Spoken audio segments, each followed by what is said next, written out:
2024, over 1.2 million Americans lost their home due to natural disasters. In 2025, we've seen thousands of homes in California just burn to the ground.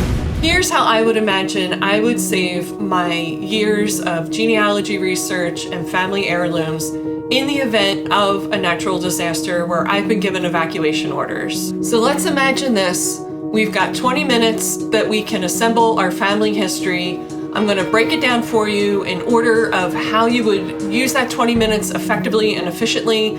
Look for the link in the description below for a handy checklist that you can follow along, and let's get started. So the first thing I would do is pick a container that would fit in my car. This is the dependency in the evacuation. It's not about everything that I'll be able to take with me, because I won't be able to take everything with me. It's about what will fit. So I recommend that you pick a durable plastic container, something that seals. This with a locking lid works great if it's something that you can handle. You also want to make sure that you have something that you can pick up and move quickly. If this is too big for you, then I recommend doing a shoebox size. That would work. And if all you have room for in your car too is a plastic bag to fit amongst your other items, then that is what you grab. I don't recommend these clear containers. They tend to be made of flimsier plastic. Even if you get ones with lids that seal, in my experience, they chip and break, and they don't really act as great storage. Because if the worst happens in a disaster, you want something that's durable, easy to move, and has some sturdiness to it.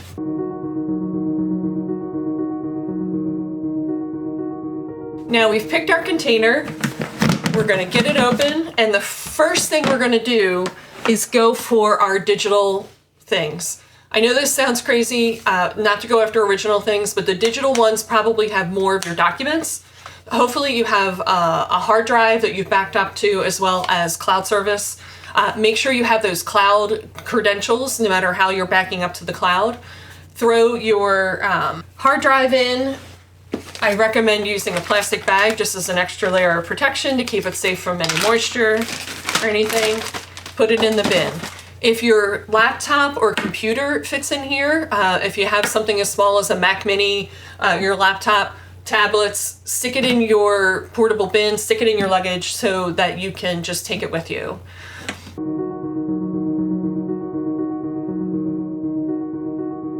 The next thing I'm going to do in step 2 is irreplaceable items. So this is the next 5 minutes of my evacuation.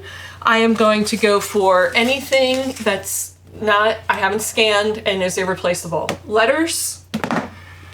I've got some original documents here that I enjoy of my family. I'm going to put those in. More documents. Here's a wedding photo that I love. Put that in there. And I like these original diplomas. I'm going to put those in there. Now, if I'm working with a bin this size and I have photographs, again, plastic bag or envelope if you can grab one real quick. And then photo albums. This is the real gut-wrenching part, because a lot of albums come in this size, which are big and heavy. This might not be portable for you. If you have smaller ones, those might be more portable. Stick them in the bin. This wedding album, I'm going to stick it in my bin, but again, if it might not work for you. Other irreplaceable items are heirlooms. So for me, this milk bottle is an irreplaceable heirloom of my family history. If you have jewelry, that's even better because it's smaller and will fit in your box. The other thing you want to make sure that you have is any vital documents of yours and your family. Your passports, your birth certificates, your marriage certificate. You can get these things replaced, but if you have them and they're easily grabbed, go ahead and grab those.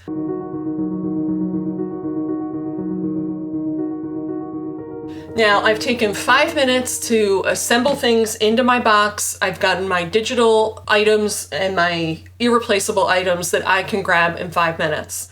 Now, for the next 5 minutes before my evacuation, I'm going to use my phone to take a video of anything that I have around me that I want to preserve. The resolution in phone video is pretty good these days. You'll be able to take still shots out of those videos to use them as photographs and of course as memory triggers. The video of your belongings and your family history also works great for insurance claims. As you're doing the video, make sure to narrate, speak out loud of what you're looking at.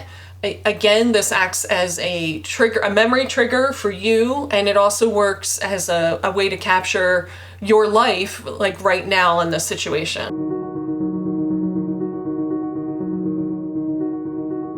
Now we're down to the last 5 minutes. I'm gonna do a final check. I'm not gonna, spend a lot of time crying at this point, which is gonna be really, really hard. But I'm gonna take my lid, get it on my box. I'm going to actually tape it up. I'm going to use either duct tape, packing tape, whatever kind of tape I can find. Seal this so it's not easily opened, even though it's got the latches on it. I just want it to be clear this is sealed. I'm gonna go and label my bin to make sure that it's clear that it's family history. Don't open, don't touch, because this doesn't need to be touched, right? This is basically a moving archive at this point.